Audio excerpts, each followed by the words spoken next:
I'm more of a crust guy, so I'm gonna go with one of the outies, if that's cool. Oh my God, that looks beautiful. Look at that. All right, you gotta dip it. You gotta dip it. And then you gotta cheers it. Cheers. Cheers. Boom, here we go. Oh my God, so good. That's so good.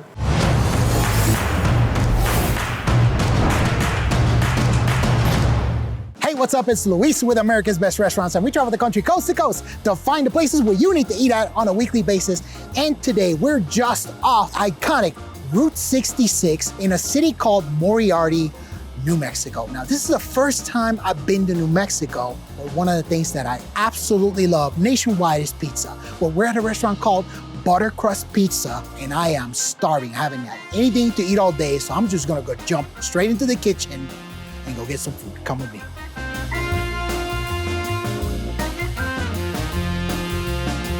All right, everybody, so we are in the kitchen right now because you know that I'm hungry. I am here with Sarah, who's one of the owners. So Sarah, what are we gonna make? We are gonna be making a Chicago beef calzone. So where do we start? We start with a medium-sized dough. Okay. Okay. And you make the dough in-house, yes? Yes, we do. Okay, Yep, it's our awesome. own recipe. And you're gonna put some butter on here. Nice, okay, I like the technique. Okay. All right. You spread the butter around. All right. Chicago-style Italian roast beef. It looks really good. I see that you have fresh vegetables roasted. Yes. You do those in-house, yes? Yes, we do. Oh, yep. that's we roast awesome. them every day. Okay, so we got some beautiful green peppers, some onion going in there. Okay, And then so we're what's gonna do next? the cheese. Okay, a whole cup of cheese. Why not? That's awesome. Because you gotta have the cheese. You do have to have the cheese the is important. I think that's one of the most important things, right? It is, yes. Okay. And then you're gonna take it. You're gonna fold it over, push it down, make it look nice and tight, and then more butter. Of Your course, buttercrust. You have to. That looks giant. It is. The Chicago beef calzone is probably one of the bigger calzones. My guy behind the camera, Jacob, can you do you see this? That's ginormous. Okay. And we're gonna cut it. That way it helps it cook a lot more evenly in the oven. And then we are gonna top it with our seasoning. And then it gets the sesame seeds on top. And that is it. And then we're gonna put it in the oven. Okay. Again. All right, everybody. So 8 minutes is up. We're cutting. It looks absolutely amazing. Okay. And then we have au jus, because you're gonna try this with me, right? Yeah, sure. Is the strategy to get the corner piece or one of the middle pieces? Like, are you like an outie or an innie? I like the middle pieces. Okay, you like the middle pieces? Okay, all right, we'll give it a shot. I'm more of a crust guy, so I'm gonna go with one of the outies, if that's cool. Oh my God, that looks beautiful. Look at that. All right, you gotta dip it. You gotta dip it. And then you gotta cheers it. Cheers. Cheers. Boom, here we go. Oh my God, so good. That's so good. Oh wow. That dough, it's got that beautiful chew to it, but I like the crust on it. The cheese is awesome. The peppers are amazing. The onions, the beef. Oh, this is a home run. With that au jus, that's awesome. That's really good. You can even taste the sesame seeds on it too. This is amazing. I like the sesame seeds on it. Sarah, this is awesome. Now, I know you got a couple more things to make for us, so if you don't mind, I'm gonna go out there. I'll see you out there, okay? Awesome, sounds good. Awesome. Oh my God, it's so good. All right, everybody, it's pizza time. We have right here Daniel and Sarah, who are the owners of the restaurant. And as you can see, we have beautiful pies right here in front of us. Tell me, what do we have? We call that one our double deep dish. So tell me the story of how do you get deep dish pizza in New Mexico? So it's actually a coincidence. When we were purchasing Buttercrust from the owners, they'd actually won a trip to Chicago and they couldn't go, so they sent Sarah and I to Chicago. So we actually had Chicago pizza, and we're like, we cannot have and call ourselves Chicago Pizza without having Chicago pizza. I know you guys make your own crust. Yes. So tell me the story about the dough, because it's very important. So the dough, when we purchased it from the original owners, the dough was proprietary to them. So we spent 2 weeks, good solid 2 weeks, making recipe after recipe, cookbook after cookbook, video after video, till we finally landed on what we have here. By the time we were done, every employee we had, family member we had, they were so burned out on pizza that they didn't even want to look at it nor taste anything else. Let's give this a shot. Let's see what we got. Now, if you know, Chicago pizza is technically eaten with knife and fork. That's so good. That is so good. That dough is amazing. Perfectly salted. It's got the beautiful, perfect chew to it. Nice, gooey, melty cheese. I don't know what you did with the sauce, but the sauce is outstanding. The sauce is outstanding. You know what? You're not in Chicago, but I wouldn't know it, to be honest with you. That's what we're shooting for. I've had plenty of pizza in my life, and when it comes to Chicago pizza, I'm a deep dish guy. This is amazing. Okay, this is more specific to kind of New Mexico. Yes, green chili. What is the obsession with green chili out here? So New Mexico is kind of they call it the chili capital of the world. Okay. It's amazing. I'm originally from California, and we didn't have green chili out there. Okay. I mean, green chili. You go to California or green chili, you're gonna get a bell pepper or a jalapeno. Right. Okay. The just the flavor alone of green chili, if you've never had it, it's amazing. So let me give this a shot, and I know this is stuffed crust too, so I'm gonna have to take at least 2 bites. The dough nice and spongy. This is a beautiful dough. Great flavor, yeah, and I can taste the peppers, the chilies. It's so different too. Wow. Now, was this recipe already here, or is this something you guys added? So this is something we added. Yeah. This is so good. And you have the excuse to eat the crust too, because it's stuffed. Yeah. With the green chili and the cheese and everything, you really, really have really good food here. So tell me the story. How did this place come to be? Because you guys, from the original owner, you were working there, right? So I started off as a part-time delivery driver. Okay. Sarah started off as a cashier.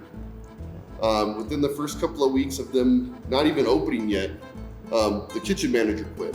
Oh, wow. So my background, supervisory background, I got, hey, do you want to be the kitchen manager? Sure, why not? I ain't got to drive as much. So I got promoted to kitchen manager. Okay. And then it was probably a week after we opened, the assistant store manager quit. Oh, wow. Hey, you did a good job in the kitchen. You interested in store manager? So I became the assistant manager. Right. And then it was probably been open for about a month. And the store's main manager quit and went back to work in Albuquerque. Oh, wow. So I ended up being the general manager of the restaurant, all within probably about a month and a half. I went from part-time delivery driver to store manager. Okay. I was the store manager for a little over a year and a half under the original Pizza 9 owner. They ran into, from what I've heard, some financial issues between the partnership. It happens.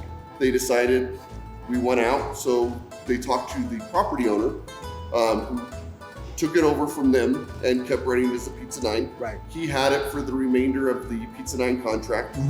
And then decided he didn't want to pay franchise fees and royalties. They named it Buttercrust, and then they ran it for probably about 2 months. Okay. And then they're like, you know what? We're just not restaurant people. We don't want to do this. Right. You've ran it this whole time.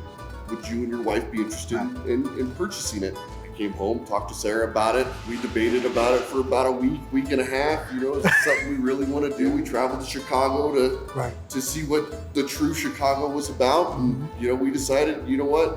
The employees here are family. Let's give this a go.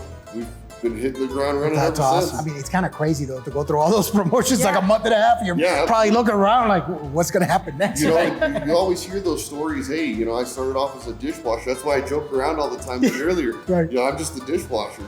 Right. You know, you hear these success stories all the time, and it just shows you what hard work and dedication can actually get you somewhere. Right. And at the time of filming, you guys have been on this for 4 years. Is that correct? This July will be 5. Okay. Oh, 5. Okay. Awesome. So what does the future hold for Buttercrust? So hopefully we can keep going strong at this one and you know, build it even stronger. We're looking at doing a remodel here in a couple of months and adding some more menu items. The wife and I have actually talked about expanding and opening another location up towards maybe Santa Rosa. Nice. You know, so we're hoping that this is just the stepping stone, and we're going to expand and build. Okay. Now, above us, tell me about the logo, because the logo is awesome. So the logo, one of my managers is a good artist, and one of the other companies we were partnering with on our online systems. We're like, you know, we're not a big fan of the chef hat and mustache. We want a logo that's unique to us. Yeah. You know, and what better to show forever than a skeleton? You know, so local pizza, you know, forever. So how do we display that?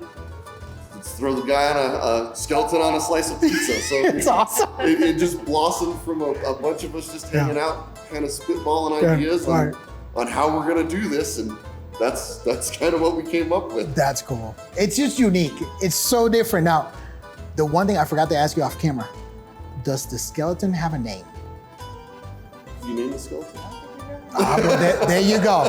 There you go. Maybe people could give you some ideas for some names Absolutely. below in the comments. Good idea, That would be cool because he's got to have a name, right? Yeah. That's pretty cool. This has been a really, really great experience. I really appreciate being in your home. This is pretty much like your home. You're probably here more than at your home, time right? here than we do at home. Definitely. Right. So it's been fantastic. I loved it when we were in the kitchen making the food. That was super fun. So I really, really appreciate the experience. Where can people find you online?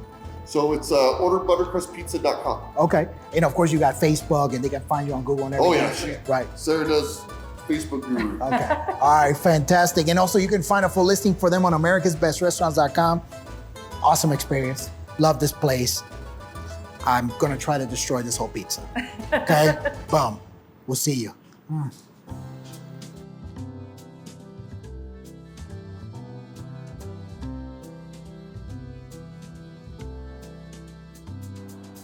All right, everybody, there you have it. I discovered a brand new item, the Chicago beef calzone in New Mexico. I thought it was weird, but it's actually really, really good. So I highly recommend it when you come here and try it. Plus the other pizzas we had were awesome. I highly, highly suggest, I don't care what direction you're driving, come on down here to Moriarty, New Mexico, whether you're driving north, south, east, west, diagonal. All roads lead to here. Come try Buttercrust Pizza. That's it for us on this episode of America's Best Restaurants. We'll see you on the next episode.